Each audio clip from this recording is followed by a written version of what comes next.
stopped these four things. After 70, and my legs got stronger. For what felt like an eternity, but in reality spanned years, I found myself grappling with a pervasive and increasingly debilitating weakness in my legs, a decline that seemed to accelerate with each passing month. It was an insidious process, subtly stealing my independence and confidence, convincing me, almost without conscious thought, that this gradual erosion of strength was simply an inescapable, immutable facet of aging. At 77 years old, I had begun to resign myself to this fate, to the notion that diminished mobility was the natural price of accumulating decades.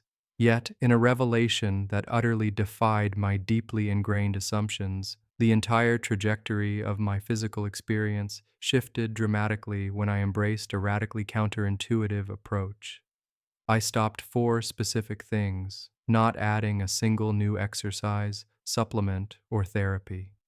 The change was profound and rapid. Within mere weeks, a sensation of vitality and stability began to return to my legs, as if a long-dormant part of me was reawakening.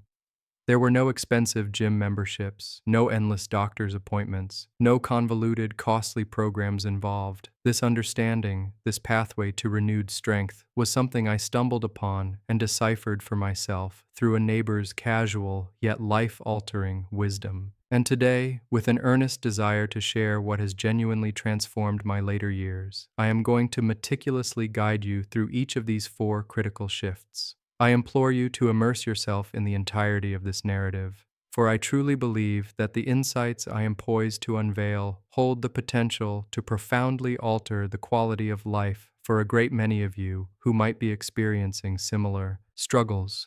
My commitment is to absolute honesty, extending even to the candid disclosure of the specific, seemingly innocuous mistakes I unwittingly made, which, to my dismay, were actively exacerbating my condition. By the time you reach the culmination of this story, you will possess a crystal-clear understanding of precisely what habits to discontinue, and perhaps even more importantly, what remarkable, empowering transformations await you when you do. My name is Douglas, and I am 79 years old, living testament to the possibility of reclaiming strength and mobility, even in what are often considered the twilight years. If any resonance stirs within you as these words unfold, if this narrative echoes your own personal battle with weakening legs, I invite you, right now, to share the word legs in the comments. I personally read and absorb every single response, finding connection and understanding in our shared experiences. A mere 2 years prior, the simple, once unremarkable act of traversing the short distance from my kitchen to the front door had become an arduous, humiliating ordeal, an impossibility without the steadfast support of holding on to the wall for dear life. My legs, once reliable pillars of my being, had devolved into unresponsive, heavy appendages, utterly alien in their sensation, feeling as though they belonged not to me, but to some fatigued, distant stranger. They possessed an oppressive weight, a profound unreliability that made every step a gamble, and by the late afternoon, an unsettling, creeping numbness would often set in, further severing my connection to them. In a desperate attempt to normalize this distressing decline, I repeatedly whispered to myself, "It's normal, Douglas. You're 77 years old. What more could you possibly expect?" This self-reassurance, however, was merely a veneer over a deepening anxiety. So, like countless others facing similar challenges, I defaulted to what seemed like the most logical, comforting solution. I started resting more. Whenever that familiar, leaden heaviness began to insidiously creep into my lower limbs, I would instinctively seek out the nearest chair, convinced that my legs were simply in dire need of extended recovery time. This strategy, though seemingly benign, I faithfully pursued for approximately 6 weeks. The outcome, to my profound dismay, was not improvement, nor even stagnation, but a subtle yet unmistakable deterioration. My legs did not dramatically worsen overnight, but they became quietly, steadily, undeniably more feeble, a disheartening descent into further physical limitation. In my quest for relief, I turned to trusted sources, seeking solace and solutions. My dear friend Raymond, with whom I've shared a bond since 1987, a friendship spanning decades of shared life, suggested I explore the benefits of compression socks, extolling their virtues based on his wife's fervent endorsement. With a flicker of renewed hope, I purchased a pair and dutifully wore them every single day for 3 consecutive weeks, meticulously following the instructions, believing that this simple intervention might hold the key. Yet, despite my unwavering commitment, the oppressive sandbag-like sensation in my legs persisted, faithfully returning by 2 in the afternoon each day, mockingly reminding me of their continued weakness. The socks, it became painfully clear, offered no genuine physiological benefit. Their sole contribution was a fleeting psychological comfort, the illusion that I was actively doing something to address the problem, even as my condition remained unchanged. Subsequently, a caring call from my son, residing in Denver, brought another suggestion: magnesium supplements. He, too, had been diligently researching online, searching for answers, and had stumbled upon claims of their efficacy for leg health. With another surge of optimism, I bought a bottle, diligently incorporating them into my morning routine for an entire month. I want to be absolutely clear. I am not asserting that magnesium supplements are entirely without merit. Perhaps they do indeed offer relief to some individuals. However, for my legs, for my specific situation, they made no discernible difference whatsoever. 3 distinct attempts, 3 well-intentioned sources of advice, and a disheartening tally of 0 tangible results. It was at this juncture that a different emotion began to simmer and then boil over within me, an emotion more potent and productive than the sadness or fear that had previously shadowed my decline. Genuine frustration. It was a frustration born not of despair, but of a profound, gnawing certainty that something was fundamentally wrong with my entire approach, a deep-seated intuition that I was missing a crucial piece of the puzzle, even if I hadn't yet identified precisely what it was. Then, last October, a seemingly ordinary encounter irrevocably altered my perspective and set me on an unexpected path to recovery. Frank, a neighbor whose house sits just 4 doors down from mine, a man I'd known for approximately 11 years through the usual rhythm of suburban life, friendly waves, occasional chats over the garden fence, nothing particularly deep or revealing, appeared different. I saw him walking his dog, a familiar sight, but something about his movement arrested my attention. There was a subtle, yet profound shift in his gait, a newfound solidity. He wasn't necessarily moving faster, but his legs seemed to be effortlessly, robustly under him, providing a secure, grounded foundation that mine had long since abandoned. The contrast with my own floundering mobility was stark. Compelled by curiosity and a glimmer of hope, I stopped him mid-stride, exclaiming, "Frank, you look entirely different. What on earth happened to you?" He chuckled, a warm, knowing sound, and readily admitted that he had endured the very same debilitating leg problems I was currently experiencing, a struggle that had plagued him for nearly 2 years, rendering him barely able to complete a simple walk around the block. Then, with a casual grace, he uttered a phrase that resonated deep within me, a revelation that, in retrospect, sounds almost too simple to be revolutionary, yet it stuck with me with an unshakable force. "Douglas," he stated, his voice calm and clear, "I didn't add anything. I simply stopped 4 things, and everything, absolutely everything, changed." The simplicity, the audacity of the claim, the complete reversal of my conventional thinking was electrifying. My mind raced, abandoning all previous assumptions about needing to do more. I pressed him immediately, an urgent question bubbling forth. "What 4 things, Frank? Tell me."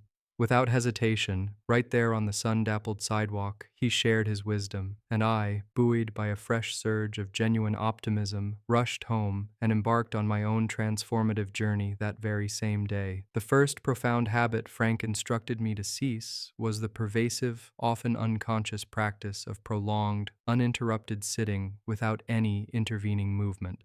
It wasn't the act of sitting itself that was the culprit, he clarified, but rather the extended, unbroken stretches of sedentary stillness. My typical routine involved settling into my favorite armchair for 2, sometimes even 3, consecutive hours, engrossed in a book or a television program, without once feeling the need or inclination to rise. Frank explained the insidious physiological mechanism at play. During these prolonged periods of immobility, the intricate network of muscles in his legs would, in essence, gradually switch off, deactivating their essential functions. Blood circulation would become sluggish, pooling in the lower extremities rather than flowing dynamically. Over time, his muscles, deprived of their inherent purpose, were effectively learning to do nothing, becoming accustomed to a state of passive disengagement. Consequently, when he finally did attempt to stand, they were ill-prepared, confused by the sudden demand, and thus felt weak and unstable. His elegant, remarkably simple solution was to consciously interrupt these long stretches. He began to make it a point to rise every 40 minutes, no matter what he was doing. This wasn't about strenuous exercise, it was merely about breaking the pattern of stillness. He would simply stand up, walk a short, unhurried distance, perhaps to the kitchen for a glass of water or just a few steps across the room, then walk back and calmly sit down again. The entire interlude would last a maximum of 2 minutes. That was the entirety of the intervention. Initially, my logical mind, steeped in the belief that effective solutions must be complex, found this almost ridiculously simplistic, too trivial to genuinely impact a problem as significant as my weakening legs. However, compelled by Frank's undeniable transformation and my own desperate desire for change, I decided to suspend my skepticism and commit to the practice. For the first 3 days, true to my initial misgivings, I noticed absolutely no discernible difference, leading to a quiet whisper of doubt in the back of my mind. But by day 5, a subtle yet undeniably significant shift occurred. I became aware that I was no longer instinctively grabbing for the wall or any nearby furniture when transitioning from sitting to standing. The precarious lurch, the momentary fear of instability, had begun to recede. By the end of the second week, the persistent, oppressive afternoon heaviness that had plagued my legs for so long had noticeably, indisputably diminished. I cannot overstate the impact. I am genuinely not exaggerating when I say that merely fracturing those long periods of sitting, introducing those brief, rhythmic interruptions, made a tangible, visible difference in the quality and sensation of my legs. This simple yet profound change became an ingrained habit, a cornerstone of my new routine. Now I utilize a gentle, quiet reminder on my wristwatch, a subtle buzz every 40 minutes, signaling it's time to rise, move for a couple of minutes, and then return to my seat. This consistent, mindful practice ensures that my leg muscles remain actively engaged and awake throughout the entire day, fostering a sustained sense of lightness and responsiveness. The second crucial habit Frank advised me to eliminate, and this one genuinely astonished me with its counterintuitive nature, was the widespread practice of wearing thick, excessively soft, and heavily cushioned shoes around the house. My immediate thought was that such footwear was beneficial, providing comfort and protection. However, Frank illuminated the underlying issue with profound clarity. He explained that his feet had, over time, essentially ceased to perform any of their inherent, intricate work precisely because the shoes were doing absolutely everything for them. The ubiquitous features of modern comfort footwear, the plush, cushioned soles that absorb every impact, the aggressively engineered arch supports that negate the need for intrinsic foot muscle activation, the padded heels that cradle and protect, collectively conspired to disengage the foot's natural musculature. His foot muscles, he vividly described, had metaphorically retired, rendered obsolete by the constant, overwhelming support. He then articulated a critical biomechanical truth. Weak feet inevitably lead to weak legs. The entire kinetic chain from the ground up is interconnected. If the foundation is compromised, the structure built upon it cannot thrive. A robust, responsive foot is the crucial starting point for strong, stable legs. Consequently, Frank deliberately transitioned to spending his time at home, either in thin-soled shoes that offered minimal interference or simply in socks, but always on a rug or carpeted surface, never entirely barefoot on unforgiving, hard floors. He exercised particular caution to ensure his feet were challenged just enough to actively grip, flex, and balance independently without the artificial assistance of heavy cushioning. Following his insightful lead, I too made the switch, opting for simple, thin canvas shoes for indoor wear. During the initial week of this adjustment, my feet did, in fact, ache a little, a sensation that Frank, with his characteristic understanding, reassuringly interpreted as a positive sign, indicating that these long dormant muscles were finally waking up and being re-engaged. By the end of the third week, that initial ache had completely dissipated, replaced by a truly remarkable enhancement in my overall balance, which felt noticeably more stable and reliable than it had in years. This experience underscored a simple yet profoundly overlooked truth. If you consistently spend your days encased in thick, plush, overly cushioned house shoes, your feet are, in essence, simply sleeping through their vital roles, gradually losing the capacity to support and stabilize your entire lower body. The importance of this realization and the subsequent change cannot be overstated in the journey to reclaiming leg strength. Reflecting on the transformative power of Frank's willingness to share his hard-won knowledge with me, I find myself compelled to pause and extend a heartfelt invitation. If you know anyone in your life who has been grappling with the persistent challenge of weak or unreliable legs, please consider sharing this video with them. My motivation is not rooted in a desire for increased viewership, but in the profound conviction that the genuine act of sharing, much like Frank's generosity towards me, holds the potential to genuinely change things for someone you deeply care about. This shared wisdom truly made an indelible difference in my life, and I believe it can for others too. Moving on to the third revelation Frank imparted, which again seemed to challenge conventional wisdom, was the necessity of ceasing the habit of instinctively avoiding hills and uneven terrain.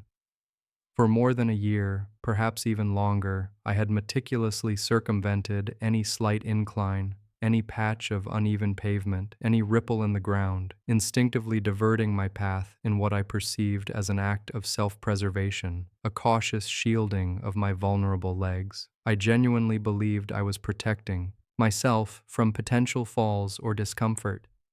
Frank, however, articulated a critical, counterintuitive truth. This very act of avoidance, this careful selection of exclusively flat, smooth surfaces, was not actually safeguarding his legs, but was, in effect, actively training them to be less capable rather than more resilient.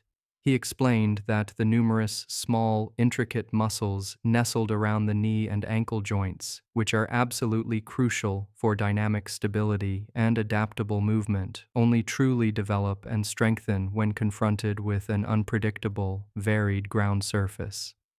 Conversely, consistently traversing flat, perfectly smooth pathways essentially lulls the larger, primary leg muscles into a state of comfortable laziness, as they are rarely challenged to make the subtle, constant adjustments required for balance and stability.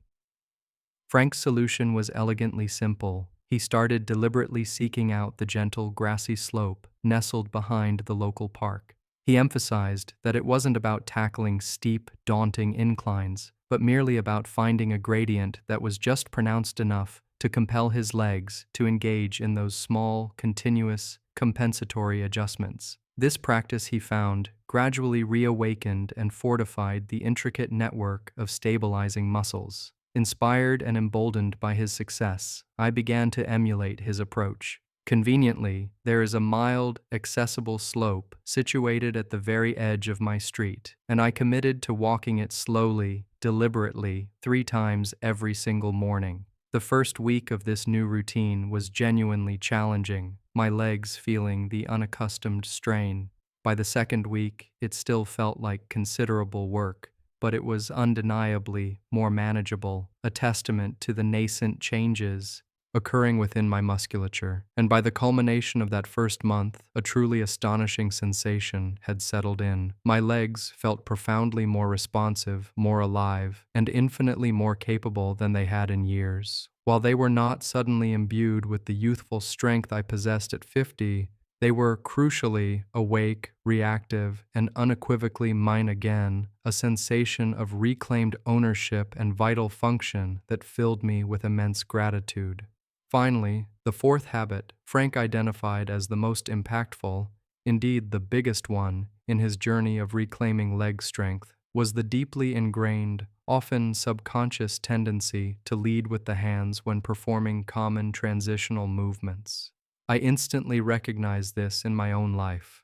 Every single time I prepared to sit down, my hands would instinctively reach for the armrest, providing a premature brace and thereby allowing my arms to absorb the descent before my leg muscles had truly engaged in their natural work. Similarly, when rising from a chair, my arms would invariably push off first, relieving my legs of their primary responsibility to lift my body weight. This pattern extended to countless daily actions, gripping the doorframe for support when entering or exiting the car, or, most tellingly, relying heavily on the grab bar in the bathroom, pushing off with my upper body long before my leg muscles had even begun to activate for the simple act of standing from the toilet.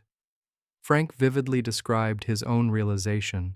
His legs, he discovered, had not genuinely been required to lift him or control his descent for months, perhaps even years, precisely because his arms were consistently automatically doing the job first, essentially usurping the leg's fundamental role. This pervasive substitution was systematically disengaging and weakening his lower body. His solution, once again, was elegantly simple but required immense conscious effort initially. He began to pause before every single sit and every single stand. During these deliberate pauses, he would consciously position his hands in his lap or securely at his sides, thereby forcing his legs to initiate and complete the movement independently. The explicit instruction to himself was clear: let the legs do the work. The initial attempts were profoundly unsettling, a little alarming even. The sensation of instability, the unfamiliar demand on weakened muscles, was genuine and palpable. Frank reassured me that he had experienced precisely the same disconcerting feeling, a momentary vulnerability as his body relearned forgotten mechanics.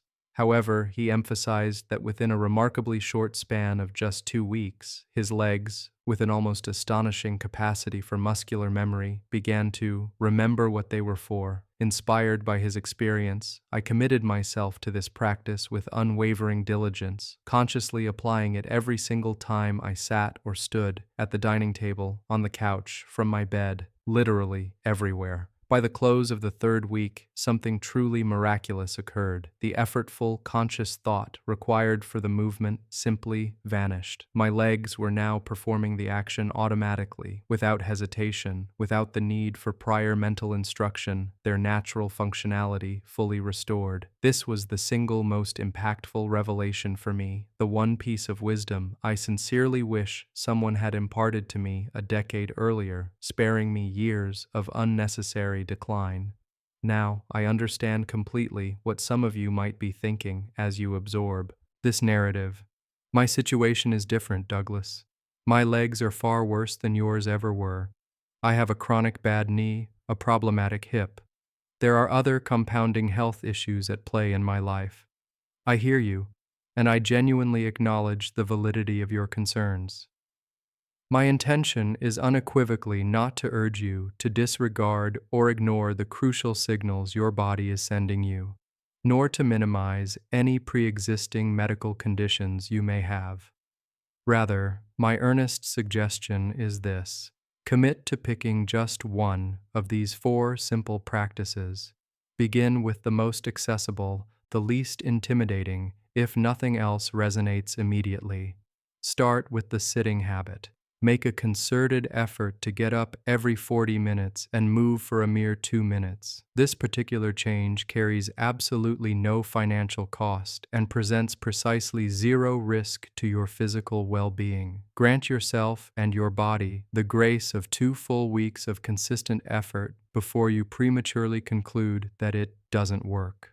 Frank's journey to recovery was not an overnight miracle, and neither was mine. Meaningful, lasting change is almost always a gradual, incremental process. But what I can assure you is this: something will shift. A subtle improvement, a flicker of renewed sensation, a small increase in stability will manifest, and that initial, encouraging shift, however minor it may seem, will invariably provide the crucial impetus for the next step, igniting a powerful, self-reinforcing cycle of progress. Indeed, a transformative 2 months after that fateful sidewalk conversation with Frank, our newfound bond of shared recovery blossomed into a regular ritual. We began walking together every Tuesday and Thursday morning. These weren't grueling, fast-paced endurance treks, nor were they particularly long distances. We simply ambled around our quiet neighborhood, engaging in leisurely conversation about nothing of profound importance. His dog, my flourishing garden, cherished memories we shared from our youth in 1987. It was a reclaiming of the simple joys of mobility and camaraderie. Then, just last Tuesday, a spontaneous challenge arose. Frank, with a mischievous glint in his eye, dared me to walk up the steeper hill on Maple Street, a notoriously challenging incline, without a single stop. With a blend of trepidation and newfound confidence, I accepted. And I made it. So did he. We stood together at the summit, slightly breathless, surveying the familiar landscape below, feeling like two old men who had just conquered something far more significant than a mere street hill. And perhaps, in a profound, deeply personal sense, we truly had. My legs are not flawless. They never will be. But the crucial, life-affirming difference is this: they are unequivocally mine again. They carry me through my days, supporting my endeavors, enabling my independence. And for me, Douglas, that is abundantly, gloriously enough. If this shared narrative has resonated with you today, if it has offered even one small spark of hope or insight, I would be truly grateful if you would drop the word "mine" into the comments below, signifying your own journey towards reclaiming what is yours.